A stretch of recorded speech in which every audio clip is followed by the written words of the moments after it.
Presenting Ravello, and I want to start my presentation with a challenge. Not this one.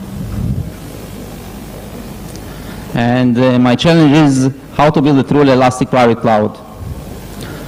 Although this challenge looks deceptively easy, the task is pretty difficult in reality.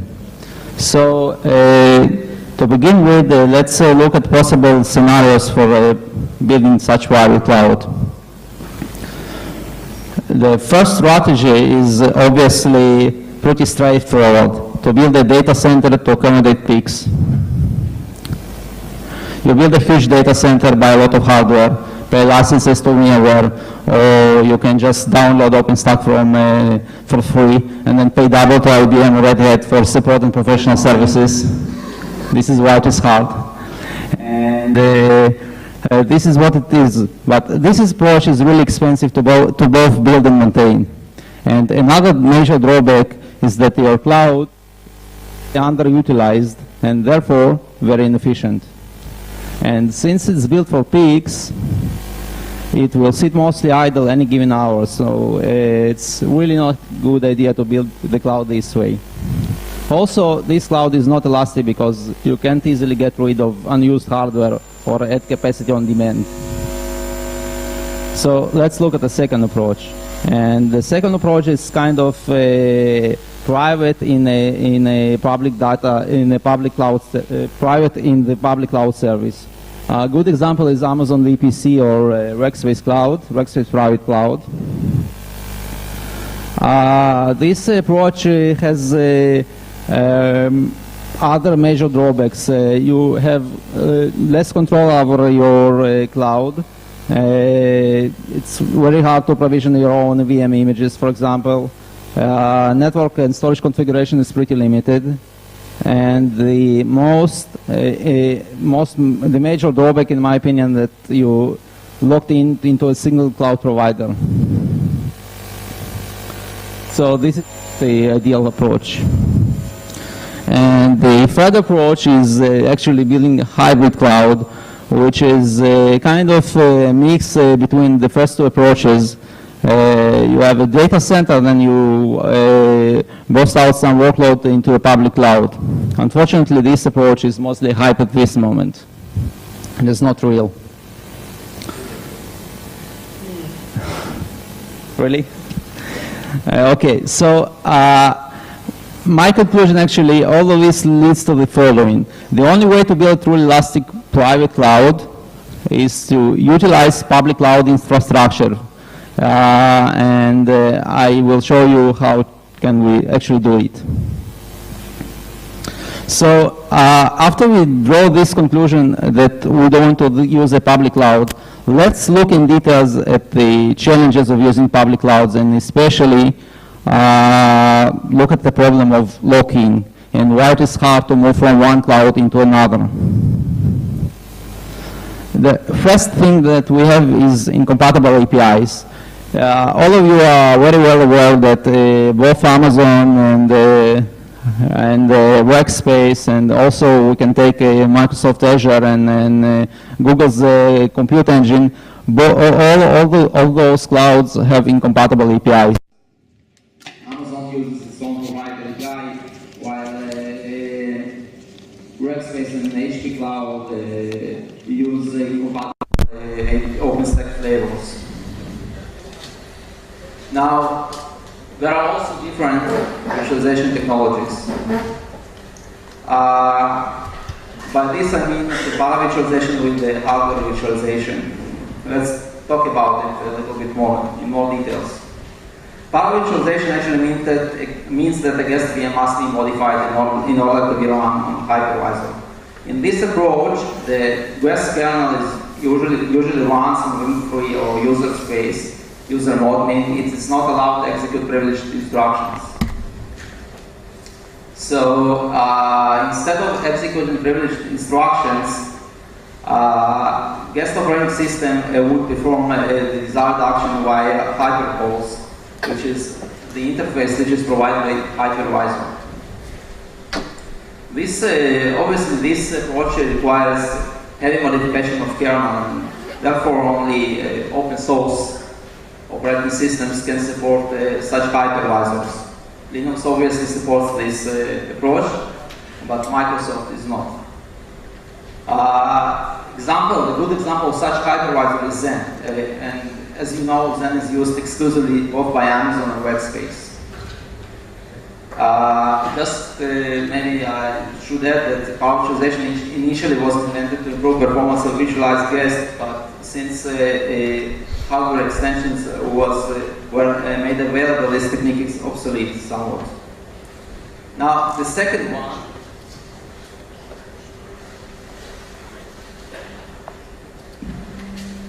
Let's fix it.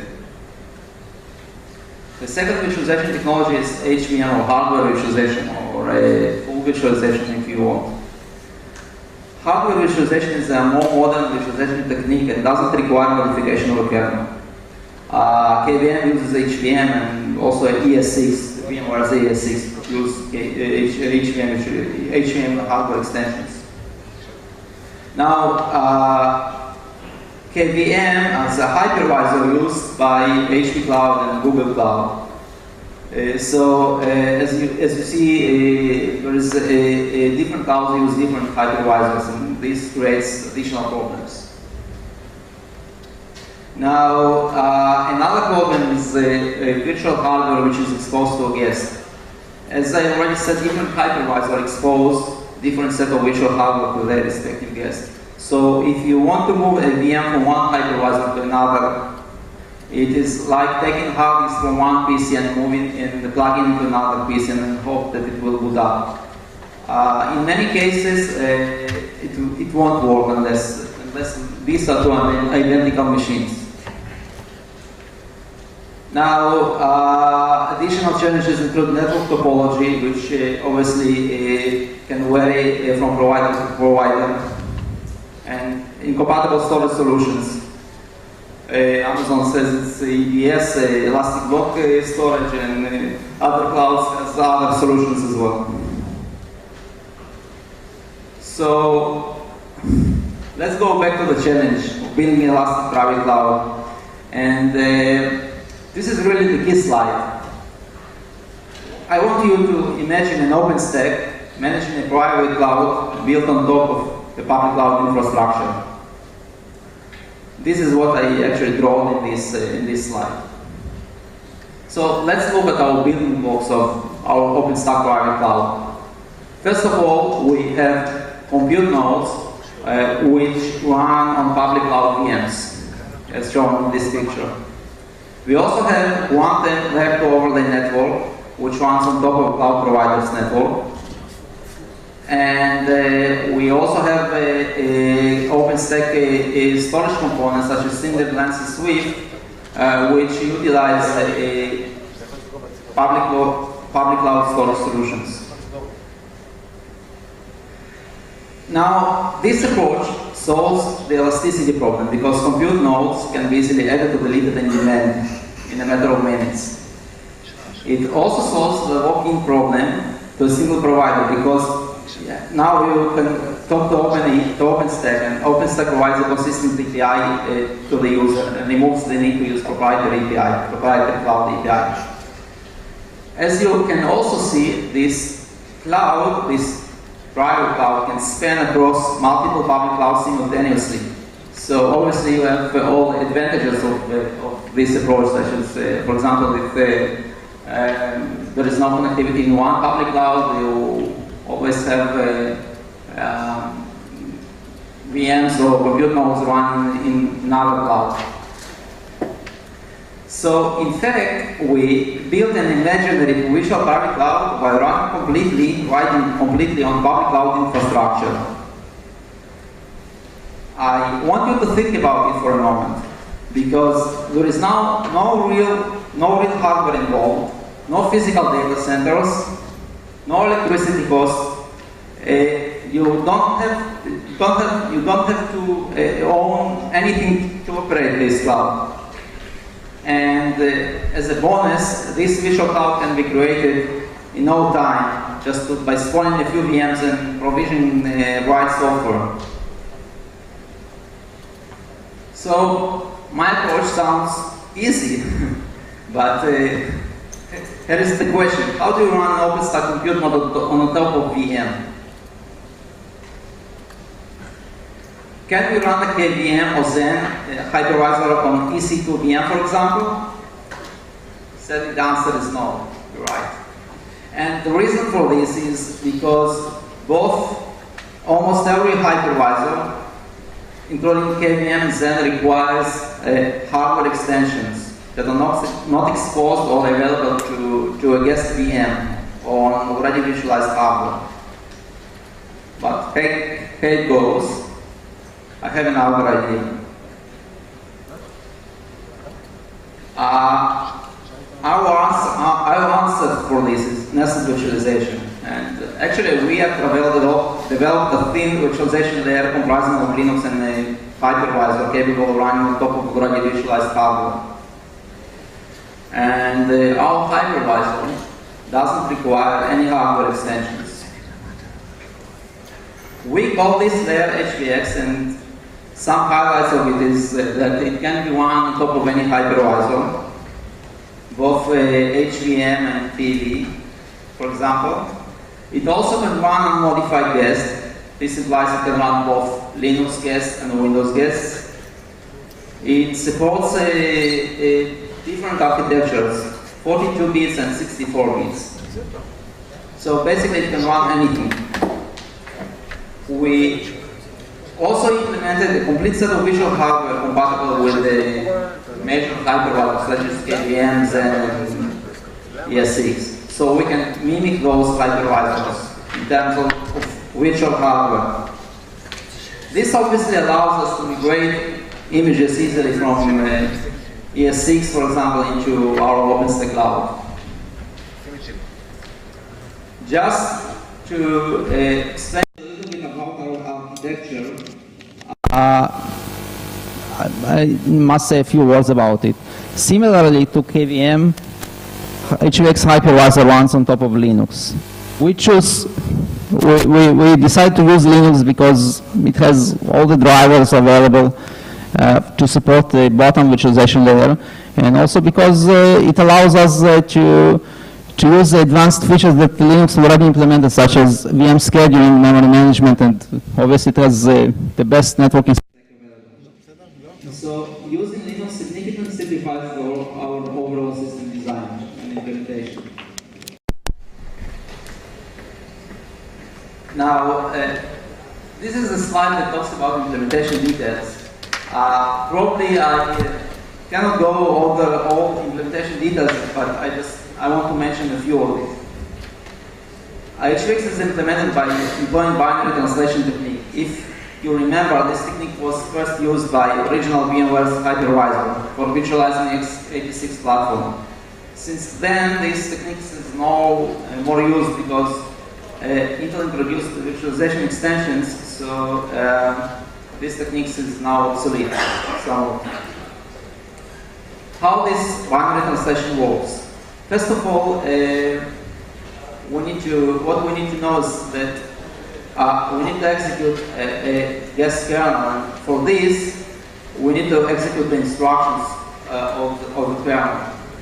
This is done by reading the guest code and translating it in such a way that it will be safe to execute on the CPU itself. So we need to replace privileged instructions with safer code that can be run, can be operated on a real CPU. Basically, HVX read and compiles the code so it can be executed on real user space. As I said, privileged instructions are replaced with simulation code, and this process repeats itself again and again. I would not like to go into more technical details because I'm short of time.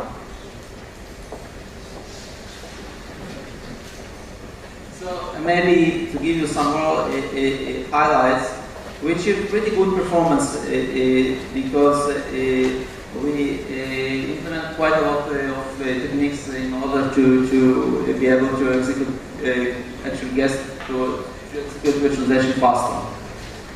We also allow advanced memory management techniques such as memory and CPU overcommit that are not available on public clouds, if you know.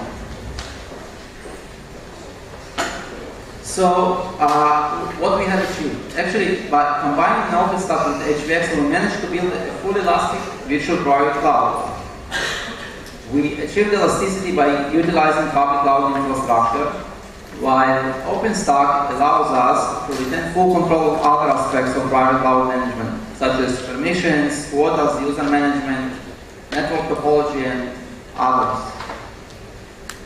Moreover, such private cloud can be built in a matter of minutes, just by deploying a few VMs and then provisioning the right software.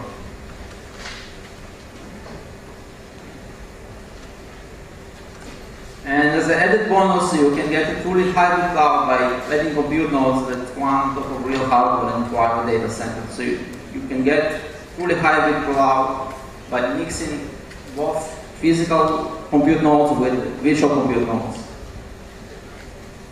Now, some use cases, again, you can achieve cost savings by utilizing such configuration. You can do demo testing. You can do disaster recovery by migrating it from one cloud to another.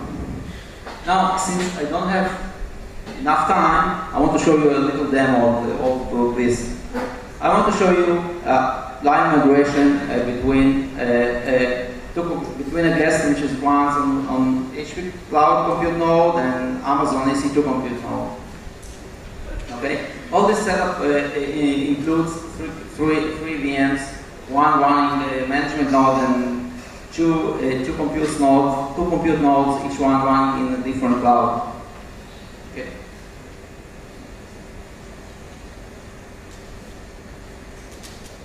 So that is my setup. Let's spawn a VM.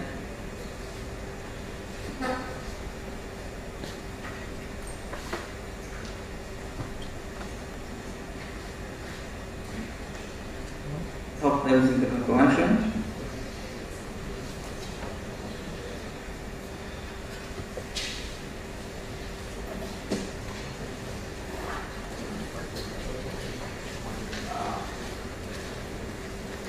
This is on the other side.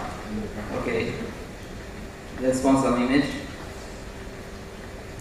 Let's call C1, and it's going to run. Let's create a network also.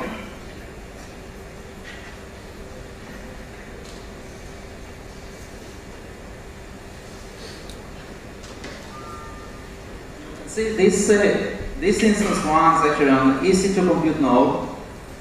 And now I'm going to migrate it to a node which runs on HP Cloud.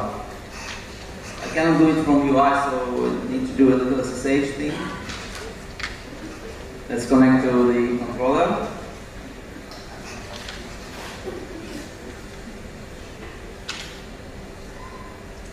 That is my instance.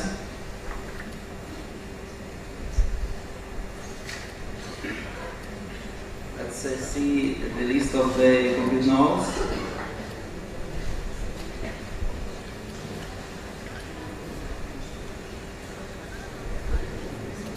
Before I'm doing this, I want to enter the console and do something interesting.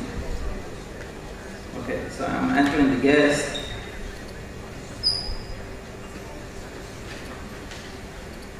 Let's log in.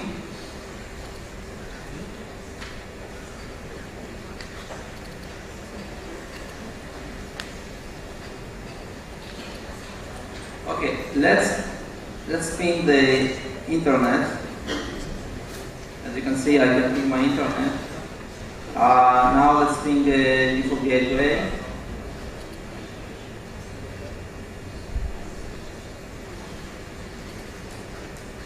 As you can see here, my ping time is around 60 milliseconds. This is because my router runs on a different cloud, so it takes time for a packet to go through internet. Now let's do migration. Hope this would work.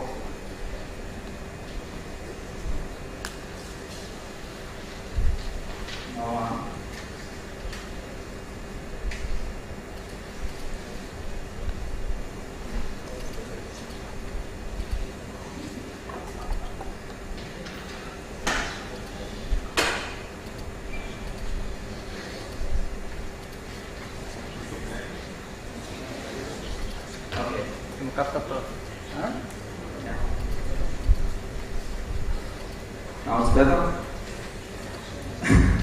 Okay, as you see, the gas is running, still running. And you can see in this status that it is performing line migration. The whole process should take no more than 10-20 seconds because this is a really small gas. So it shouldn't take a lot of time for the migration to complete.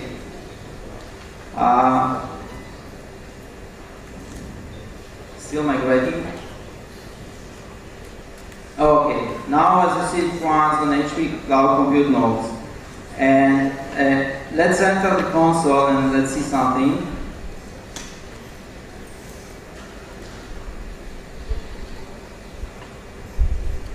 As you can see, suddenly my ping times are around 1 milliseconds instead of 60 milliseconds. This is because now the router runs on the same cloud as the compute node, as the VM. So this is the end of the demonstration actually. We from that.